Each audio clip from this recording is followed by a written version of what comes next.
Hi తాతయ్య. తల్లి. Hi mummy. Hi daddy. ఏం తాతయ్య అమ్మా. నీకు ఎన్ని రోజులైనా దగ్గు తగ్గలేదా? లేదమ్మా, పాడు దగ్గు అర్థం కావడం లేదు. వారం నుంచి తాగుతున్నా, తేడా లేదు. ఈ మందు తాగడం వల్ల విరోచనాలు అవుతున్నాయి కానీ దగ్గు తగ్గడం లేదమ్మా. తాతయ్య అదని తాగొద్దు. దేనికమ్మా? నువ్వు తాగేదే దగ్గు మందు కాదు. నీ దగ్గు మందు ఇక్కడే ఉంది. నా మందు ఎర్రమూత మందే కదమ్మా. తాతయ్య ఇక్కడ చూసావా, క్లియర్ గా ఇంగ్లీష్ లో రాసింది COUGH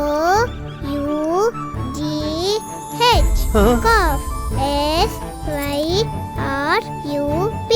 సిరప్. కాఫ్ సిరప్ అంటే తెలుగులో దగ్గు మందు. ఇదే తాతయ్య నువ్వు తాగాల్సింది. అవునా అమ్మా? కూర్చో. అరే పెద్దోడా, చూసారా నా బంగారు తల్లి ఇంగ్లీష్లో మాట్లాడింది. ఇన్నాళ్ళు మనం పెద్దింటోళ్ళు డబ్బున్నోళ్ళకి ఇంగ్లీష్ సొంతం అనుకున్నాం.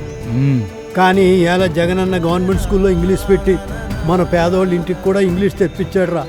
ఇంగ్లీష్ ఎవడబ్బ సొత్తు కాదని నిరూపించాడురా. ఈవేళ నా బంగారు తల్లి ఇంగ్లీష్ అదరకొట్టి నన్ను కాపాడింది.